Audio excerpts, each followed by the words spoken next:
भगवान के राज्याभिषेक की तैयारी में सारे मंगल सामानों की जोड़ जुगाड़ कर ली गई और फिर जो है नगर को सजाया गया। जब राज्याभिषेक होता है तो नगर सजाया जाता है और देवता लोगों ने खूब फूल की बारिश करी है। तब फिर भगवान राम ने खुद तैयार होकर राज सिंहासन के लिए तैयार होने से पहले अपने सेवकों को बुलाया और कई के पहले जो मेरे संग आई हैं ये इतने बंदर वालू विभीषण और ये सब, इन सबों को नहलाओ, प्रथम सकन अनुभाव हो जाएगी। पता नहीं जन बंदर तो नहाते भी नहीं है, इन्हें कब के नहाए होंगे ये लड़ाई के बीच में, पता ही नहीं है। तो प्रथम सकन अनुभाव हो जाई और उनका सुन के सब सेवक लोग उन्हें नहलाने धुलाने पहुँच गए। सुग्रीव महाराज को तो खास करके सुग्रीव आदि तुरंत नवाए। सुग्रीव महाराज तो उनके राजा थे, इसलिए उनको सबसे पहले नवाया गया। और पुनि करुणा निधि भरत कारे, फिर भगवान ने भरत जी को बुलाया। यदि एक शब्द से और लिखें तो पुनि करुणा निधि भरत बुलाए और निज कर जटा राम विवराए। भगवान राम को ने भरत जी को बुलाया, लेकिन यहाँ लिखा गया हकारे। हकारे माने हाथ पावर समेत। अरे भाई चलो आ जाओ नहाने। एक तो ये आओ भाई मैं तुम्हें नहलाऊं, और एक ये अरे आओ ना भाई मैं नहलाऊं। तो पुनि करुणा निधि भरत हकारे और निज कर जटा राम निर्वारे। भरत जी की जटाओं को 14 साल में बनी हुई जटाओं को किस तरह से छुड़ा के भगवान ने उनको बालों में कन्वर्ट किया होगा, ये तो एक बड़े ही आश्चर्य की बात है। लेकिन ये भगवत लीला है, इसमें सब कुछ संभव है।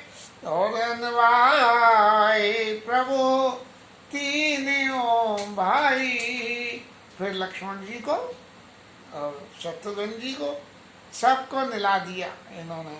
और भगत बछल कृपालु रघुराई, भक्त की वत्सलता के कृपा करने वाले भगवान राम ने खूब मलमल के साबुन लगा के नहलाया होगा। आजकल होते तो खूब शैम्पू करते, लेकिन उस टाइम पे शायद शैम्पू थे नहीं, गोबर से धो लिया जाता था। हाँ, एक समय था जब हम भी गोबर से मल के नहाया करते थे बगीचे में अपने। तो भरत भाग्य प्रभु कोमलता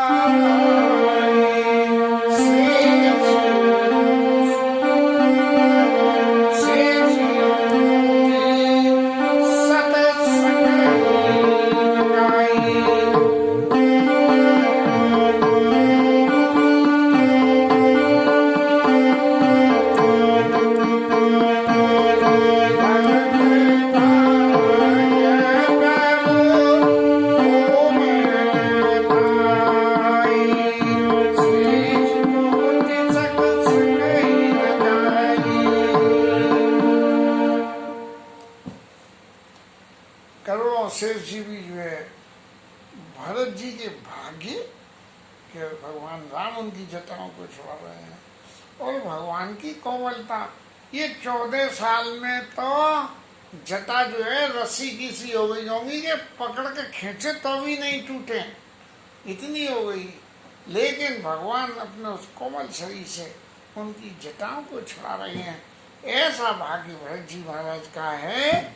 और पुनि निज जटा राम विवराए, और इन सब की जटाओं को छुड़ा के फिर अपनी छुड़ाइए और गुरु जी से आज्ञा मान के नहाने चले गए। नहाने के बाद भगवान ने भूषण धारण किए और उन भूषणों को धारण करने से भगवान की ऐसी शोभा बनी है, ऐसी शोभा बनी है कि अंग अनंग देख सत लागे। करोड़ों कामदेव भी लज्जामान हो गए भगवान की उस शोभा को देख के। भगवान की शोभा के लिए उनसे अच्छा कोई हो नहीं सकता है। इसलिए गोस्वामी जी हमेशा जो है अतिशयोक्ति अलंकार का सहारा लेके और कहते हैं कि भगवान जो कुछ है वो सब है। वास्तव में भगवान ही सब कुछ है, उनकी सारी संपत्ति ही सब कुछ है और उनके आगे हम लोगों की तो कोई बिसात है नहीं है। अब फिर सासू माताओं ने जानकी मैया को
सासू माताओं ने जानकी जी को खूब स्नान करवाया मलमल के और फिर दिव्य वसन वरभूषण,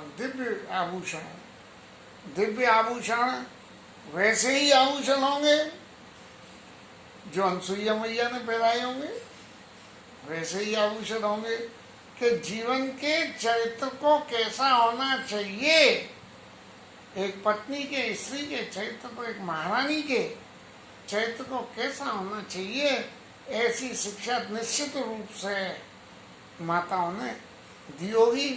क्यों कि जो कॉकस कहना चाहिए, ये तीन माताओं और दशरथ जी और पुत्रों के बीच में पैदा हुआ था।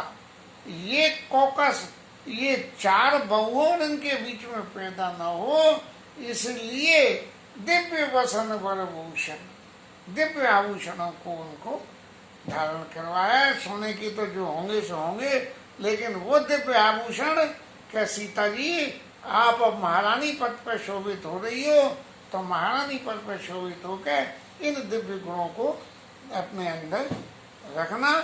और राम बाम दिश शोभित, भगवान के राम में ऐसे दिव्य आभूषण धारण करी हुई सीता मैया शोभा दे रही है। कैसी रमा रूप गुण खान, जैसे भगवान विष्णु के सामने लक्ष्मी मैया विराजती है। और देखी मातु सब हर्षी, जन्म सुफल निज जान। लक्ष्मी मैया हर वक्त भगवान के चरणों की सेवा करती है और सासुओं ने सीता जी को भी यही उपदेश दिया। और जब उनके बराबर में जाकर सीता जी बैठ गई हैं, तो उनके बैठने के बाद में उनका जो लक्ष्मी नारायण के स्वरूप में माताओं ने दर्शन किया है, तो वो अपने आप को बड़ी धन्य मानने लगी कि देखो हम कितने धन्य हैं कि हमारे पुत्र नारायण और हमारी बहू जो है लक्ष्मी इस रूप में इस अयोध्या के सिंहासन पर विराजमान है।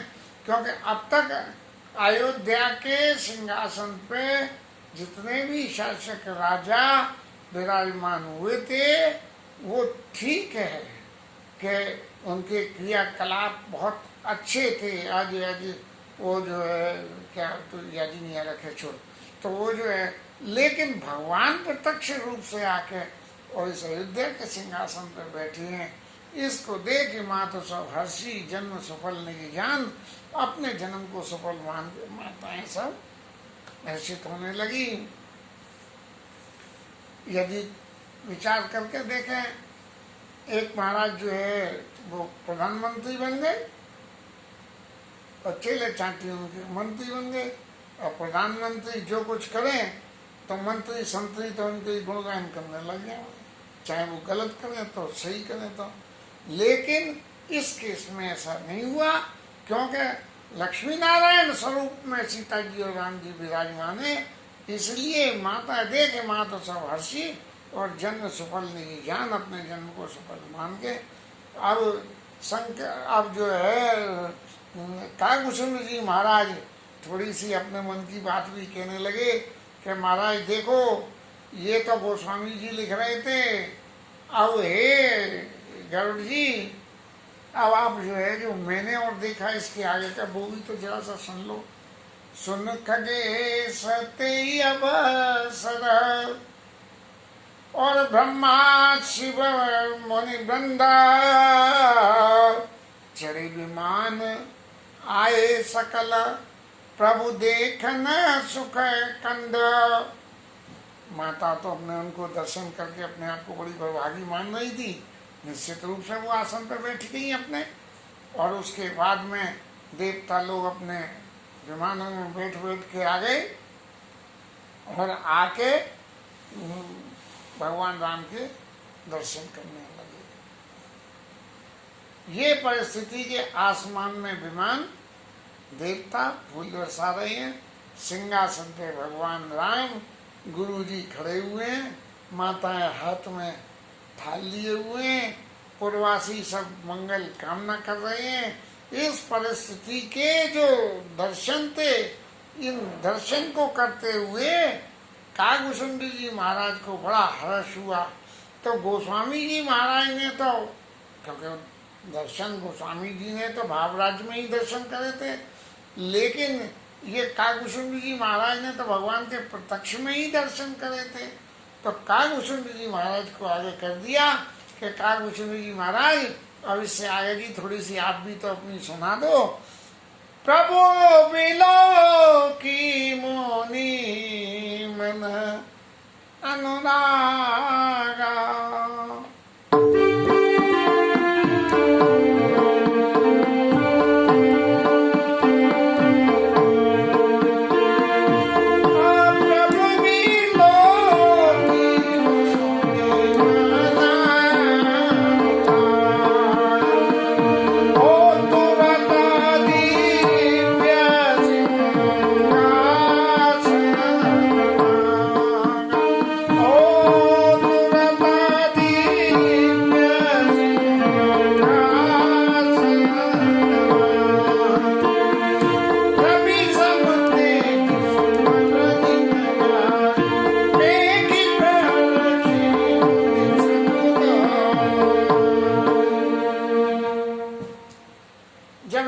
सारी तैयारी हो गई तो वशिष्ठ जी के महाराज के मन में परम उल्लास हुआ और उन्होंने कहा कि भैया ये इस सूर्यवंश की परंपरा का सिंहासन लाओ और उस सिंहासन पे इनको बिठाया जाएगा, राम जी को, और उसका प्रकाश भी सूर्य के समान था। शायद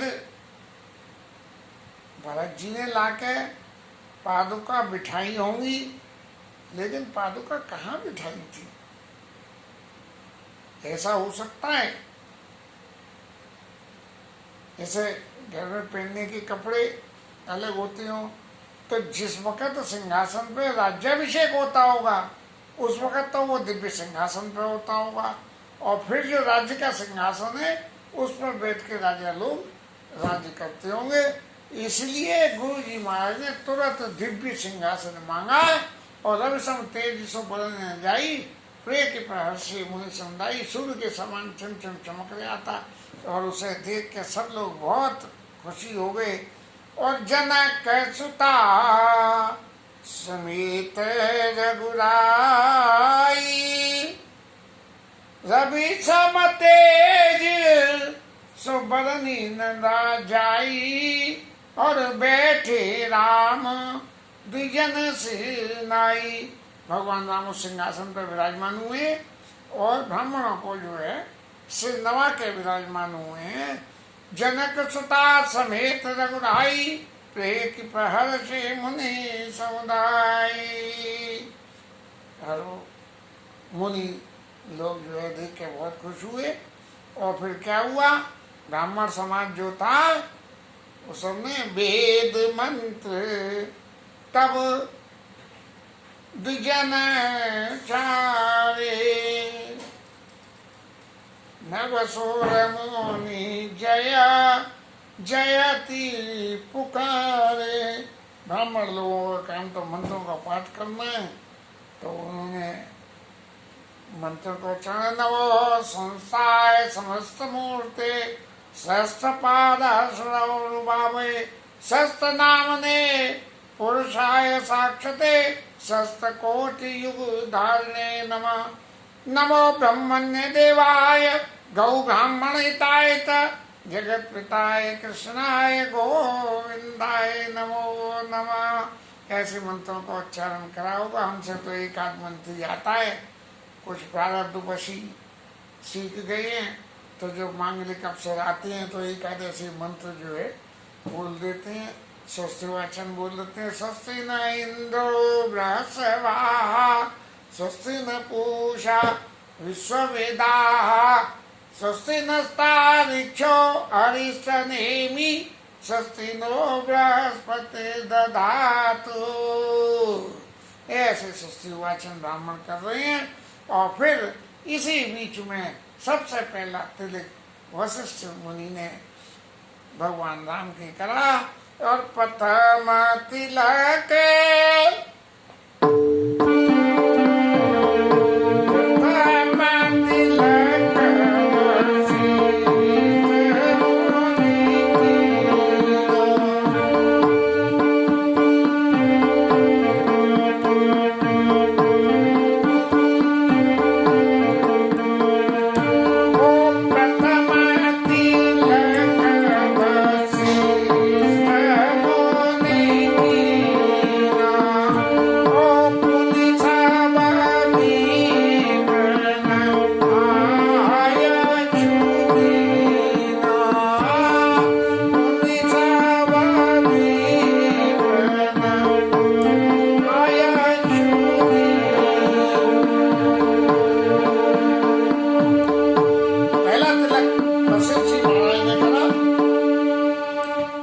सब ब्राह्मणों को आज्ञा दी कि आप सब लोग भी मिलकर जो है तिलक करो। जीवन में सफलता पाने के लिए ब्राह्मणों का आशीर्वाद बहुत जरूरी होता है, लेकिन अब समय के हिसाब से जो बदलाव है उसको इग्नोर तो नहीं होता। लेकिन फिर भी कथा कहती है कि ब्राह्मणों का आशीर्वाद होना चाहिए, तो जैसे भी उचित अवसर आता हो आशीर्वाद मांगलिक कार्यों में जरूर लेना चाहिए। हर्षुत बिलो की हर्षी में तारी, माता लोग बड़ी खुश हो गई और उन्होंने फिर बार बार आरती उतारी। तीनों माताओं ने अपनी अपनी वारी से आरती उतारी और फिर ब्राह्मणों को उन्होंने दान दिया। विप्रम दान दीने और जाचक सकल अजाचक कीने, इतना दान दिया कि जो मांगने वाले थे उन्हें अगर और दो तो वो के अब नहीं चाहिए, बस बहुत हो गया। तो जाचक सकल अजाचक कीने और सिंहासन पर त्रिभुवन साई, देख सुरन तुम डूबी हो जाई। देवताओं ने जो है त्रैलोक्य के मालिक सिंहासन पर बैठे हैं और देख के अपनी ढंढन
और आज ठाकुर जी के राज्याभिषेक के प्रसंग पे ये कहाँ से हाथ इस कीबोर्ड में चल गए, जो मुझे बजा के भी ऐसा आनंद हो रहा था जैसे प्रत्यक्ष में शायद राम राज्य के अभिषेक में मैं भी सम्मिलित हो गया था क्या।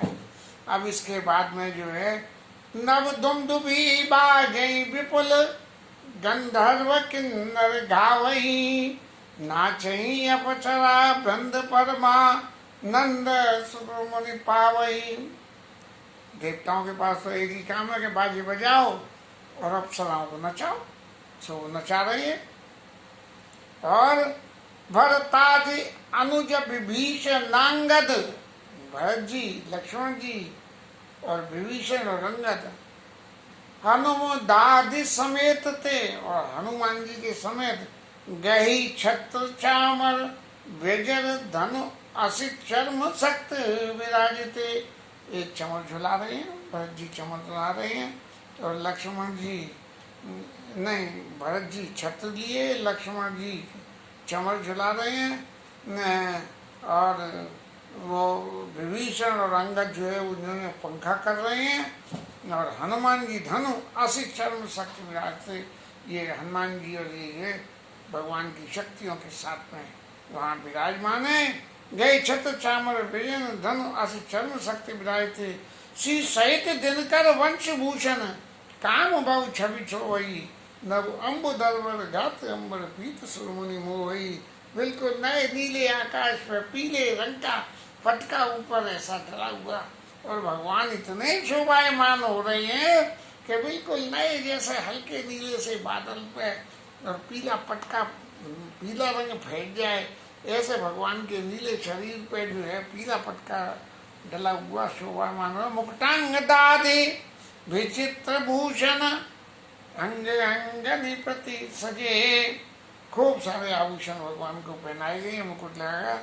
अम्भोज नयन विशाल उर्बुज धन्य नर निरकंतिये। लाल लाल कमल के समान नेत्र भगवान के, ऐसे भगवान की शोभा को जो लोग दर्शन कर रहे हैं वो लोग इतने भाग्यवान हैं, इतने भाग्यवान हैं, इतने भाग्यवान हैं कि इनकी शोभा का वर्णन नहीं हो सकता है। ऐसा कह के और काकभूषण जी महाराज ने तो अपनी वाणी पूरी कर ली, लेकिन तभी नहीं गलत करे। वह शोभा समाज सुखा कहत न बनाई खगेश। वो शोभा वर्णन नहीं करी जा सकती, काकभूषण जी महाराज कह रहे हैं। और बड़ नहीं सारद शेष श्रुति सोरस जान महेश। शारदा श्रुतियाँ, शारदा सरस्वती सब लोग इनका उन्हें, लेकिन इस विशेष रस को सबसे ज्यादा इस रस का मजा कौन ने लिया? सोरस जान महेश। शंकर जी महाराज ने जो है सबसे ज्यादा इस अवसर का मजा लिया। क्यों? कि सबसे पहले भगवान की विनती करने में, प्रायोरिटी पे जो वंदना करने में शंकर जी का नंबर आया। और शंकर जी के नंबर के आने से पहले, क्योंकि वेद महाराज सबसे पहले भगवान के चरित्रों का वर्णन करते हैं, तो उन्हें मौका दिया गया। भिन्न भिन्न स्तुति करी गए सुर निज निज धाम, और वंदी वेश वेद तब आए जहाँ श्री राम। देवता तो जो है वंदना करके चले गए। अब वो तो ऊपर से ही आए होंगे, ऊपर के ऊपर ही वंदना कर दी होगी भगवान की, और गा के फूल बरसा के चले गए। लेकिन वेद जो है वो बंदियों के, भगवान के गुणगान करने वालों के बीच में आके, और प्रभु सर्वज्ञ की नाती आदर कपा निधान। क्योंकि वेद ब्राह्मणों के वेश में आए थे, और वो भी गुणगान करने वाले ब्राह्मणों के वेश में। भगवान ने उनका आदर करा, लेकिन उन्हें कोई नहीं पहचान पाया, और उन्होंने अपना काम पूरा कर दिया, भगवान की वंदना, भगवान के दर्शन वेदों ने कर लिए। प्रभु सर्वज्ञ की नाति आदर कपा निधान, और लखे उन्हें कहु मरम कछु, लगे करन गुण गान। वेद भगवान जो महाराज रामचंद्र जी की वंदना करने लगे, उनकी स्तुति करने लगे और उनके गुणों का गान करने लगे। इस गान को कर लेंगे और हरि नाम कीर्तन। आज की कथा विश्राम।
वंदना कर ली, खूब कर रहे, ढोल मंजीरे बजा के। रोज तो एक तबला बज गया था, आज तो बहुत सारे इंस्ट्रूमेंट बज गए। राजा रामचंद्र भगवान की जय।